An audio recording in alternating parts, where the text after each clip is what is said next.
Bayou Time Sports is brought to you by Terrebonne General Health System Community Sports Institute in conjunction with Barker Honda and Barker Kia.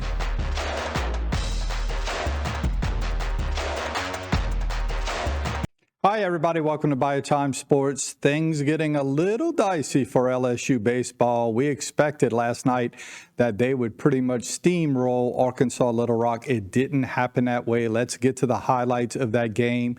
Early on, things seemed to be working for LSU. Daniel Curiel, a terrific freshman, singles out to right field, and then they get big benefit from Jared Jones hitting a simple little pop-up, a little can of corn out to right field, but the right fielder loses the ball totally, which means everybody is safe on the play.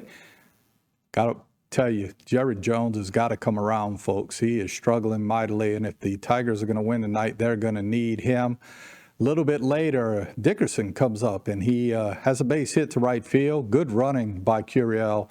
Guy is fast, too. I mean, he can hit it, he can play the outfield, and he can run. There's a future for him, probably in Major League Baseball.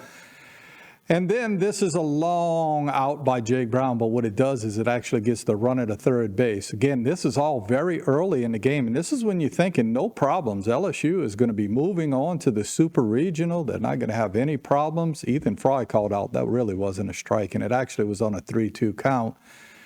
But here's a guy who's having a pretty good regional, and that's Stephen Marlum. First on the steal, Dickerson gets to second base. And then they call him the monster, and he comes up and he delivers 2-run score, 3-0, and then it happens. The pitching of LSU totally implodes.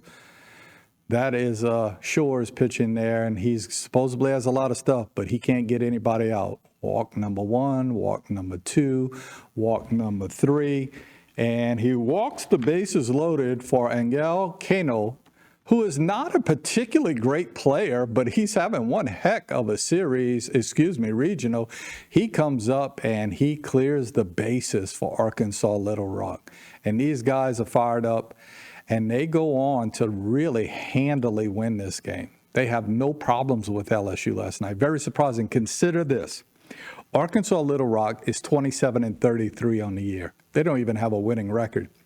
Consider they were swept by Nicholls State earlier this year in Thibodaux. I actually went to that series, and as I was watching Little Rock, I thought to myself, this is not a very good baseball team. Sometimes you get something together, and they obviously have gotten something together. Jay Johnson spoke after the game, talked a little bit about some of the problems, but he's a very optimistic fellow. Let's listen to what Jay Johnson had to say. Great job by Little Rock today, winning 2 games against 2 great teams, and you got to tip your hat to them. They took a lot of good at-bats throughout the day, watched the entire first game as it was transpiring, and complete performance by them. I think the game kind of speaks for itself where it got away from us, and we'll leave it here tonight, turn all of our focus to tomorrow, and find a way to play great.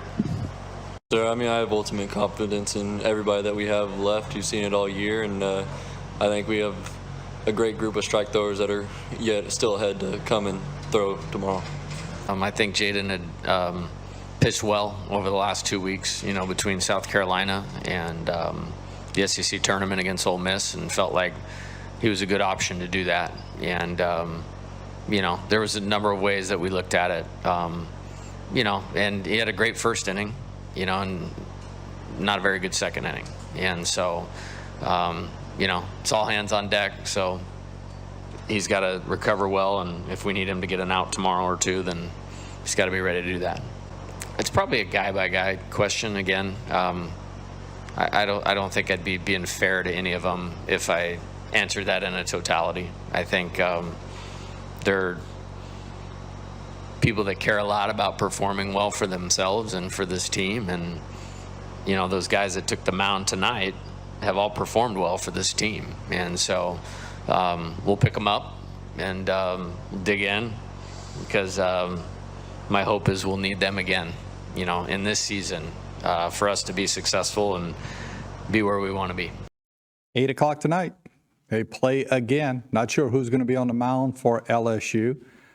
But I would expect that there's going to be a little bit more sense of urgency. I would certainly hope there is a little more sense of urgency. Look at Little Rock. Little Rock was a number 4 seed in the Baton Rouge Regional. Everybody thought it was going to be Dallas Baptist, but Little Rock has found some magic, and I hope they don't find that magic tonight.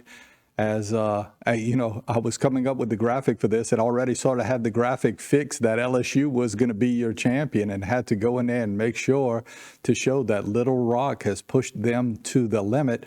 Now, the winner of this regional takes on the Clemson regional. Clemson's already out, right? I mean, West Virginia has won that region. They won it last night, and I got to tell you, there is cause to be a little nervousness related to West Virginia coming in town. West Virginia this year is 44-14, and they were your regular season Big 12 champions. That's a good baseball team, and they went and pretty much wiped out that Clemson baseball regional. At Clemson, when Clemson was supposed to win it all. West Virginia was the number 2 seed. They are a team that's 19-9 in that particular conference, or was 19-9. And they're sitting around waiting, so they'll be watching to see what happens with LSU and Little Rock tonight. West Virginia is obviously hoping for Little Rock to win. If Little Rock wins, Little Rock has to go to West Virginia. So we'll see how that all pans out tonight. Again, it's an 8 o'clock start time. If you're not fortunate enough to get out to Baton Rouge to see that, you obviously could watch it on your ESPN network of channels. Got to take a break. We'll be back with more Bayou Time right after this. This segment was brought to you by Terrebonne General Health System Community Sports Institute in conjunction with Barker Honda and Barker Kia.